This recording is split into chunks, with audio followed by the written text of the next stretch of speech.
Today's Diana Prince is Courtney Boyer. Courtney is a relationship and sexuality expert. She is the founder of Courtney Boyer Coaching, and she is also the author of Not Tonight, Honey, Why Women Don't Want Sex and What We Can Do About It.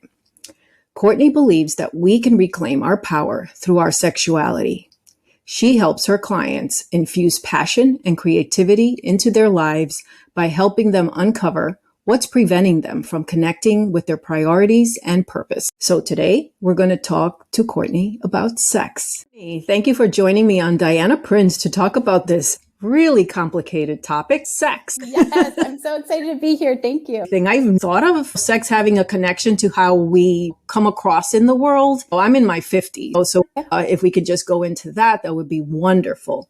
Oh, absolutely. So I think the first thing I want to do, because connecting sexuality and power, I've never put those two things together. So, you walk us through that? Yes. So especially for women, I think that what we don't realize is that so much of our personal power is connected to our sexuality. So I don't know if you're familiar with the chakra system, but in the chakra system, the traditional 7 center, your sacral chakra, that's your second one. That's like your womb space.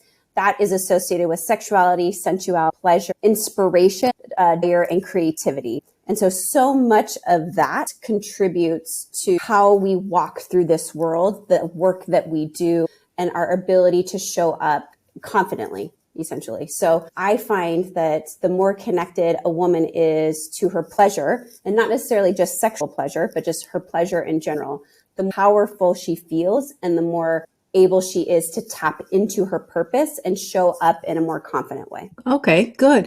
Well, I'm going to give you my backstory there a little bit, because I grew up in a family where we really didn't talk about sex. Actually, when I was 10 years old, I got a new sister. Didn't know where she came from. Just kind of appeared. Went to the store.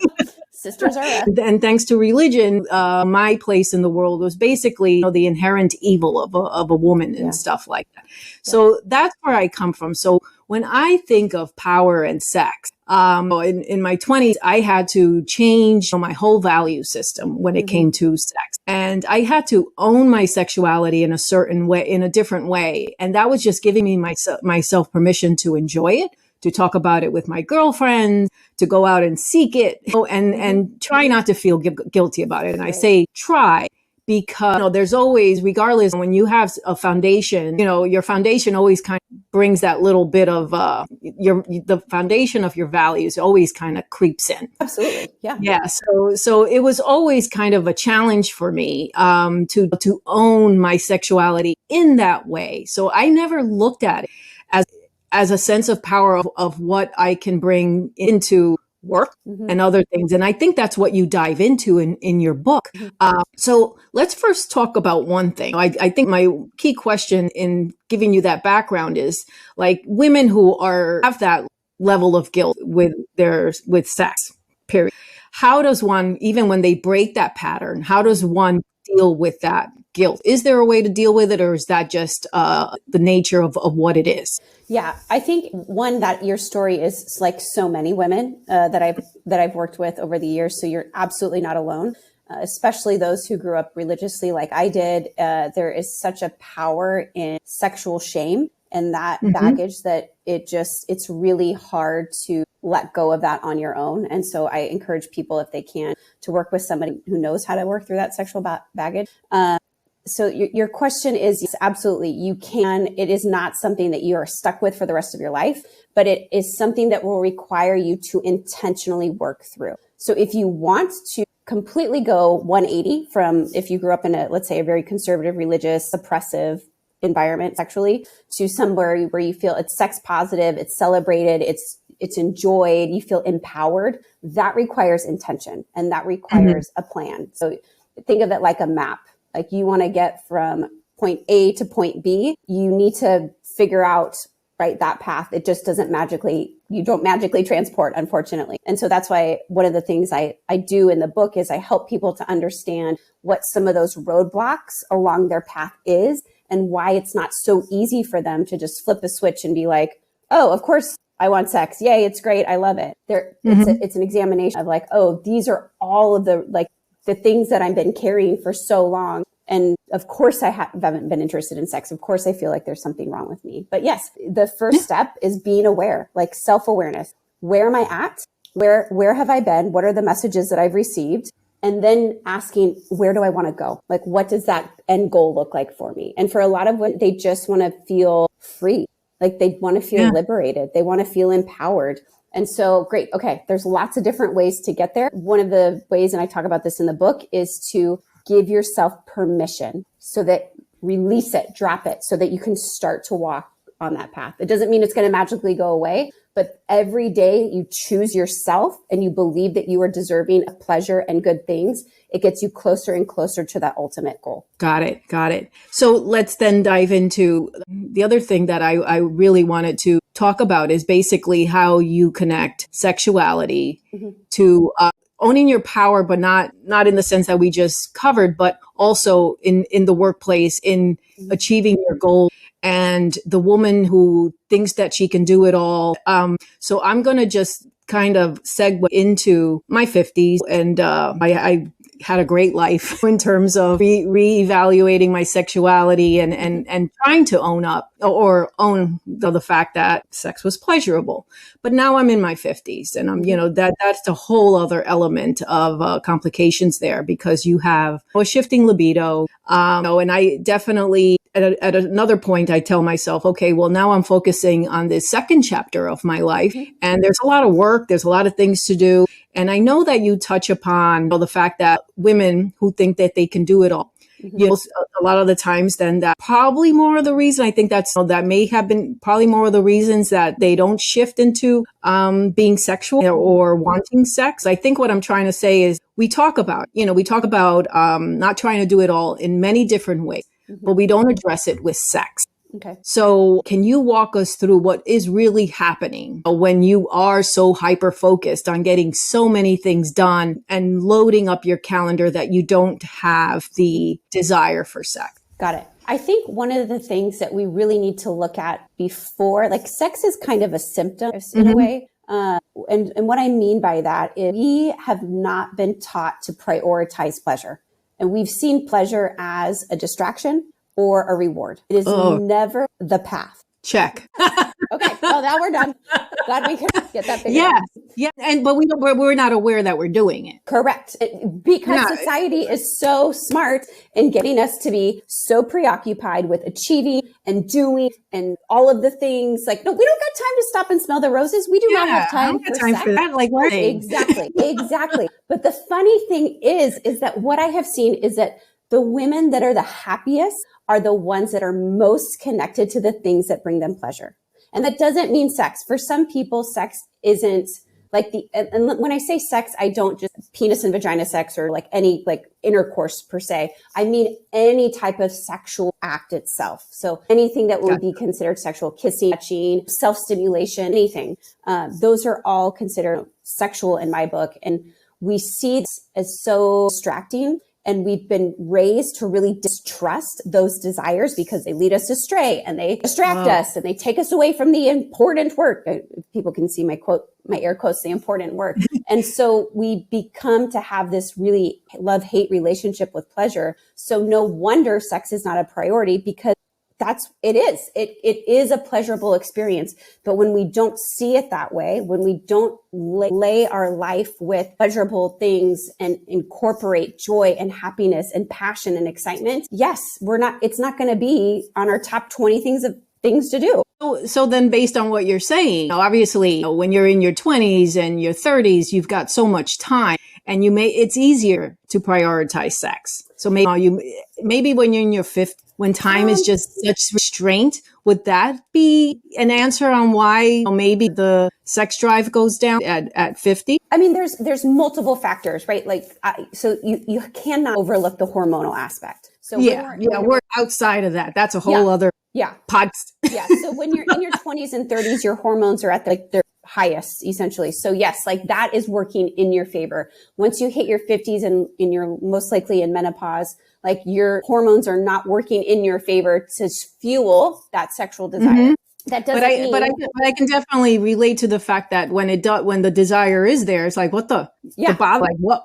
This is gonna derail me right now. I need to get this campaign going. That's right. I love it. Oh my gosh, that's amazing. But I also think that another thing that we really don't talk about is that we do not allow women in their 40s and 50s, even women in their late 30s who are moms, to be sexual. So sex, unless you are fertile and free and mobile and attractive, it's fine. So that's basically women in their 20s and early 30s. Once you hit that, I'm not really fertile anymore, or I'm kind of like in the more mature woman state, that is not as celebrated as being sexual.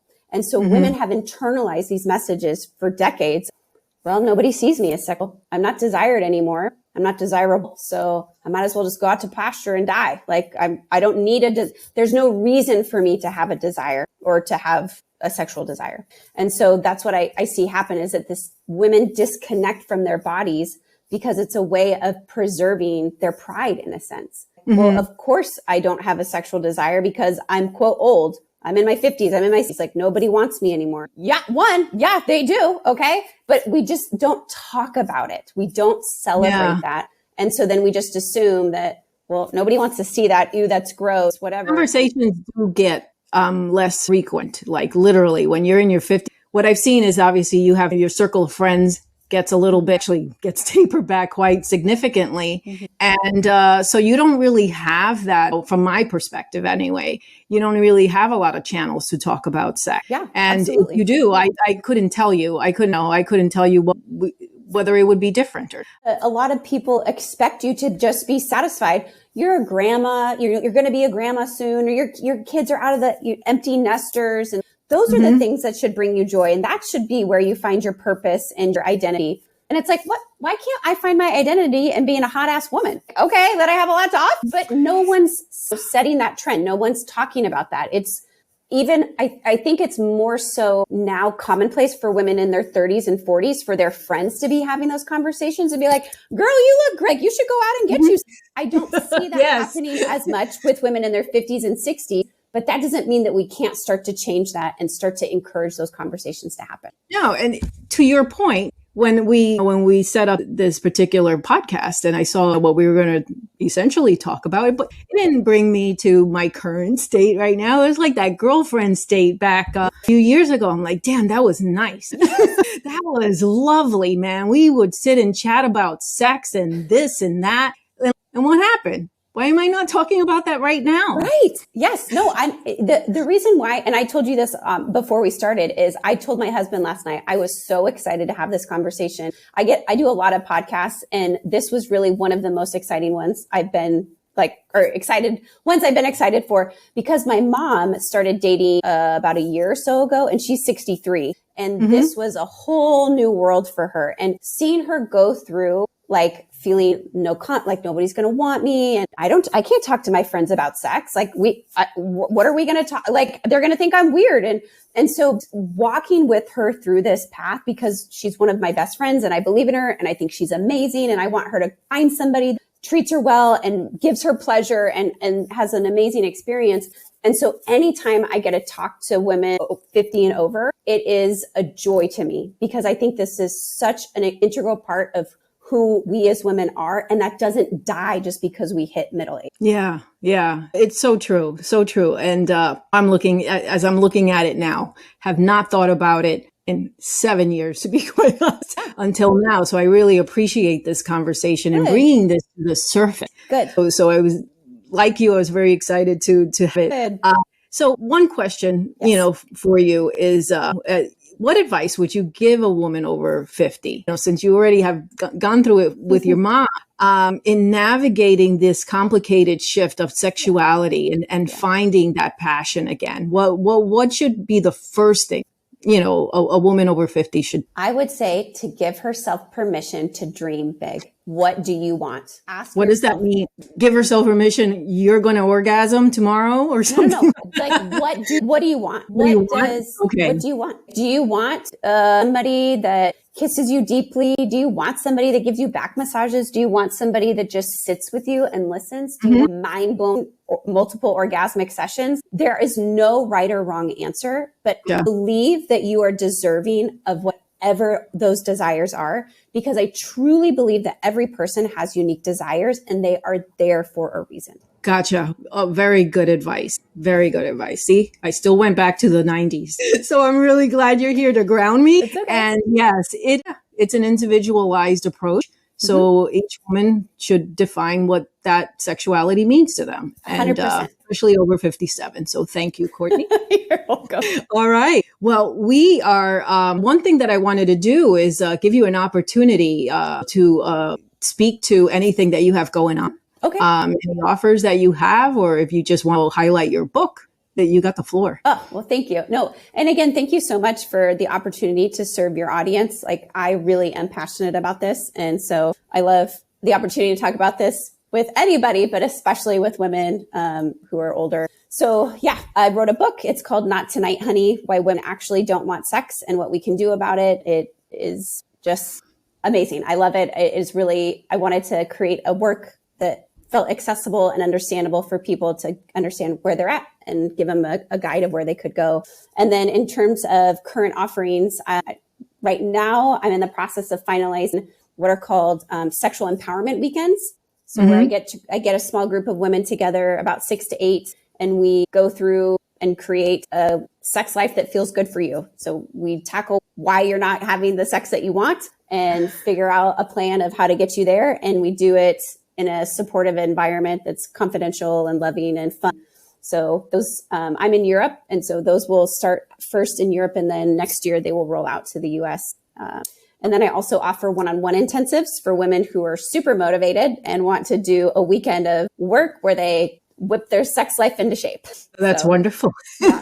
Great. Thank you, Courtney. You're so welcome. Thank you for being my guest today. I thoroughly enjoyed it. And for anyone who wants to learn more about Courtney, I am going to have her links in the description. So please feel free to reach out to Courtney Boyer Coaching and learn about sex. I, for one, am going to get the book and I am going to share it in my very small circle of girlfriends. I think it's going to I'm excited. I'm excited just to open it up again and have more deep conversations about sexuality in 50s. It literally just brought me joy and, to just kind of break the seal on this today. Yeah. And I thoroughly enjoyed our conversation. And I thank you, Courtney, for just opening my eyes. You're welcome. Anytime. Happy to